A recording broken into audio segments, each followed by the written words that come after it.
இணைந்துள்ள மீடியா நேயர்கள் உறவுகள் அனைவருக்கும் அன்பின் வணக்கம். அரசியலமைப்பை அறிவோம் என்ற இந்த தொடரின் வாயிலாக மீண்டும் உங்களோடு நான் அரசியலமைப்பு சட்டத்தினுடைய அடிப்படை பிரிவுகளை பற்றி பார்க்க இருக்கிறோம். அடிப்படை பிரிவுகள் ஏன் அத்தியாவசியமானவை என்பதை பற்றி பார்த்தோம். அதுதான் ஒரு நாட்டினுடைய மாண்பிற்கு, நாட்டினுடைய வளர்ச்சிக்கு அடையாளமாகவும் அடிநாதமாகவும் திகழ்கிறது என்பதை நாம் உணர்ந்து கொள்ள வேண்டும். இந்த அரசியலமைப்பு சட்டங்களுடைய அடிப்படை உரிமைகள் ஏறக்குறைய 14 தொடங்கி 32 வரை செல்கின்றன. 32 என்பது ஒரு தனிப்பட்ட, எப்படி இவை மீறப்படுகிற பொழுது நமக்கான தீர்வழிகள், ரெமடிஸ் என்ன என்பதை பற்றி குறிப்பிடுகிறது. மற்றவை அந்த 14 முதல் 30 வரை உள்ளவை 5 பிரிவுகளாக தொகுக்கப்பட்டிருக்கின்றன.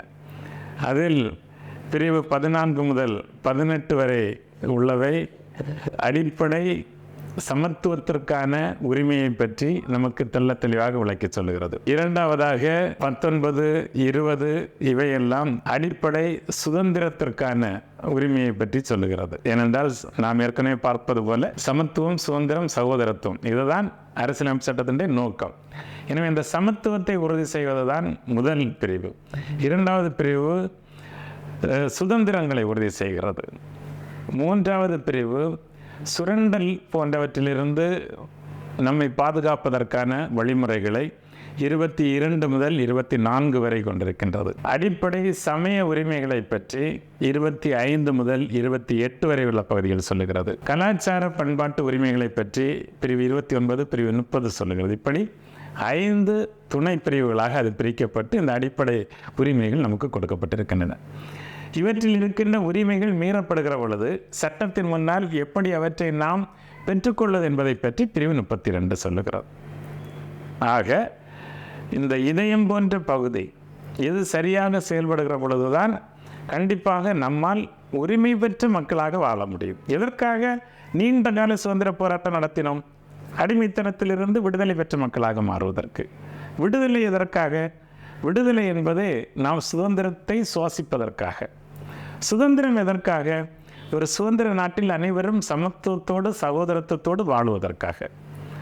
இதைத்தான் நாம் எப்போதும் உணர கொள்ள, நம்முடைய தலைமுறைகளுக்கு இதை தொடர்ந்து நாம் சொல்லிக் கொடுக்க வேண்டும்.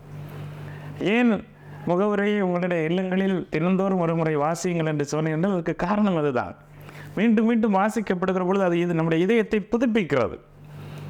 நாம் இவ்வளவு உரிமைகளுக்கு சொந்தக்காரர்கள் என்பதை அது நினைப்பூட்டுகிறது. இந்த உரிமைகள் மீறப்படுகிற கோடிக்கணக்கான மக்கள் வாழுகிற ஒரு நாட்டில் நான் வாழுகிறேன் என்பது நமக்குள் கண்டிப்பாக ஒரு நியாயமான கோபத்தை ஏற்படுத்த வேண்டும். அறச்சினம் என்று சொல்வார்கள். அறம் நிறைந்த சினம். யாரையும் தொலைத்து கட்டுவதற்காக, ஒழிப்பதற்காக, கொலை செய்வதற்காக, திருடுவதற்காக, பழிவாங்குவதற்காக அல்ல. மாறாக அறச்சீற்றம் என்பது இவ்வளவு நன்மை நிறைந்த, இவ்வளவு உரிமைகள் நிறைந்த ஒரு அரசியலமைப்பு சட்டத்தை பாதுகாக்காமல் நான் விட்டுவிட்டேனே என்று என் மீதும் ஒரு சீற்றம் எழ வேண்டும். இவற்றை உறுதிப்படுத்தாத எந்த அமைப்புகள் இருக்கின்றனோ அவற்றின் மீதும் அந்த அறச்சீற்றம் வர வேண்டும் நமக்கு. அது அவர்களை பழிவாங்குவதற்காக அல்ல, அவர்களுக்கு எதிரான செயல்களில் ஈடுபடுவதற்காக அல்ல. அதை நாம் தெளிவாக புரிந்து கொள்ள வேண்டும். நாம் உடனே ஆயுதங்களை தூக்கி கொண்டு போராடப் போவதற்காக அல்ல. மாறாக அந்த அறச்சீற்றம் எனக்குள் இருக்கிற மனிதத்தை தட்டி எழுப்ப வேண்டும். சுற்றி இருக்கிற எல்லோரையும் மனிதர்களாக நேசிக்கக்கூடிய கடமை எனக்கு இருக்கிறது என்பதை உறுதிப்படுத்த வேண்டும். எல்லோரும் இணைந்து செயல்படுவதன் வழியாக நாம் இந்த அரசை கேள்வி கேட்கிற தகுதியை நாம் வளர்த்து கொள்ள வேண்டும். என்னுடைய அடிப்படை உரிமைகள் என்ன ஆயிற்று என்று கேட்க வேண்டும். என்னுடைய பக்கத்து வீட்டுக்காரனுக்குத்தானே நீள்கிறது என்று அமைதியாக இருந்து விட்டோம் என்றால் நாம் தன்னுடைய பிள்ளைகளாக இருக்க முடியாது. அவன் என் சகோதரன் என்ற உணர்வு நமக்கு வராத வரையிலும் அரசியலமைப்பு சட்டம் தோற்று போகிறது. சுதந்திரத்திற்காக போராடியவர்கள் சாதி, மதம், இனம் பார்த்து போராடவில்லை. என்னுடைய நாடு விடுதலை பெற வேண்டும், என்னுடைய வருங்கால வாரிசுகள், சந்ததிகள் இங்கே ஒற்றுமையோடும் உரிமையோடும் வாழ வேண்டும் என்பதற்காகத்தான் அவர்கள் போராடினார்கள். நாம் உரிமையோடு வாழவில்லை என்றால் நாம் இன்னும் அடிமைகளாக இருக்கிறோம் என்றால் நாம் அடிமை பிரதேசத்தில் தான் வாழ்ந்து கொண்டிருக்கிறோம். சுதந்திர இந்தியாவில் வாழவில்லை. எனவே இந்த அறச்சினம் இன்னும் ஒரு சுதந்திர போராட்டத்திற்காக நம்மை தயாரிக்க வேண்டும். இந்த சுதந்திர போராட்டம் எதற்காக? நம்முடைய உரிமைகளை மீறுகிறவர்களை, நம்முடைய அடிப்படை உரிமைகளை உறுதிப்படுத்தாதவர்களை கேள்வி கேட்பதற்குரிய ஒரு உறுதியை, ஒரு மன வலிமையை நமக்கு அது தர வேண்டும். ஏனென்றால் இவற்றுக்கு சொந்தக்காரர்கள் தான். உங்கள்கிட்ட ஒரு வீடு இருக்கிறது என்று வைத்துக்கொள்ளும். அந்த வீடு உங்களுக்கு உரிமையானது. அந்த வீட்டை நான் வைத்து கொண்டிருக்கிறவர் திடீர்னு ஒருவன் வந்து பறித்து கொண்டு போய்விட்டார். உங்களுக்கு கோபம் வருமா வராதா? நீங்கள் கண்ணும் கருத்துமாக ஒரு வாழை மரத்தை நட்டு வளர்த்து கொண்டிருக்கிறீர்கள். எப்போது அது பலன் கொடுக்கும், அதனுடைய வாழைப்பழத்தை எடுத்து சாப்பிடுவதற்கு உங்களுடைய குழந்தைகள் அவரோடு காத்திருக்கிறார்கள். திடீர்னு வருகிற ஒருவன் நான் தாண்டா முதலாளி என்று சொல்லி அதை வெட்டி கொண்டு போய் விடுகிறான். உங்களுக்கு அறச்சின்னம் வருமா வராதா? இதைத்தான் அடிப்படை உரிமைகள் பகுதி சொல்லுகிறது. இந்த அடிப்படை உரிமைகள் நமக்கு கொடுக்கப்பட்ட வளங்கள். இவை நம்மிடமிருந்து பிரிக்கிற பொழுது நாம் மனித மாண்பை இழந்து விடுகிறோம். நாம் அடிமைகளாக இருக்க வேண்டியிருக்கிறது. எனவே அவை பிரிக்கப்படுகிற பொழுது நமக்குள் அந்த அறச்சீற்றம் வர வேண்டும். இல்லை, இதற்காக உனக்கு நான் வாக்களிக்கவில்லை, இதற்காக உனக்கு நான் அதிகாரத்தை கொடுக்கவில்லை, இதற்காக நான் என்னை தலைவனாக தேர்ந்தெடுக்கவில்லை, என்னுடைய உயிரையும் உடமையும் உரிமைகளையும் பாதுகாப்பா என்கிற நம்பிக்கையோடு கொடுத்தேன் என்பதை அறச்சீற்றத்தின் வழியாக நாம் வெளிப்படுத்த கற்றுக்கொள்ள வேண்டும். இந்த சமூகம் அமைதியாகவே இருந்து விடுகிறது. நல்ல ஒரு கதை சொல்வார்கள். ஒரு முறை ஒரு முனிவர் ஒரு ஊருக்கு வந்தாராம். மக்கள் எல்லோரும் போய் சொன்னார்கள், அங்கே ஒரு பாம்பு இருந்து எங்களை ரொம்ப கஷ்டப்படுத்தி கொண்டே இருக்கிறது என்று முனிவரிடத்திலே முறையிட்டார்கள். முனிவர் அந்த பாம்பை பார்த்து சொன்னார், இனிமே நீ வந்து யாரையும் துன்புறுத்தக்கூடாது, சரியா என்று கேட்கிறார். முனிவருக்கு அடங்கி பாம்பும் சரி என்று சொல்லிவிட்டது.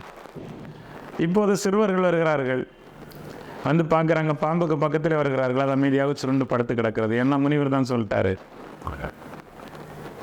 அமைதியாக படுத்து கிடக்கிறது. சிறுவர்கள் லேசாக ஒரு கல்லை போட்டு பார்க்கிறார்கள், அது அசையவில்லை, சுருண்டே கிடக்கிறது. நாள் போக போக அதை குச்சியில் அடிக்கிறார்கள், கல்லை போட்டு விளையாடுகிறார்கள். அது ஒன்றும் செய்வதில்லை. அது கொஞ்சம் கொஞ்சமாக மெலிந்து உடல் எல்லாம் புண்ணாகி கிடக்கிறது. முனிவர் மீண்டும் ஒரு முறை ஊருக்கு வருகிறார். ஊருக்கு வந்து பார்க்கிற பொழுது அந்த பாம்பு அப்படியே மெலிந்து போய் நோயுமாக அப்படியே படுத்து கிடக்கிறது. அவருக்கு பரிதாபமாக இருக்கிறது. ஏன் இப்படி என்று கேட்கிறார்கள். யார் உனக்கு அதை செய்தார்கள் என்று கேட்கிறார். கேட்கிற பொழுது சொல்லுகிறது, எல்லாம் இந்த ஊரில் உள்ள மக்களும் சிறுவர்களும் தான். என்னை பற்றி பயம் போய்விட்டதால் அவர்கள் இப்போது கல்லை வைத்து குச்சியை வைத்து என்னை குற்றியூராக்கி இருக்கிறார்கள் என்று சொல்லுகிறது. அப்போது முனிவர் சொன்னார், உன்னை அவர்களை துன்புறுத்தவோ கணிக்கவோ வேண்டாம் என்று தான் சொன்னேன், ஆனால் நீ படம் எடுக்க வேண்டாம் என்று நான் சொல்லவில்லை என்று சொன்னாராம். உன்னுடைய அறச்சீற்றத்தை காட்ட வேண்டாம் என்று சொல்லவில்லை என்று சொன்னாராம்.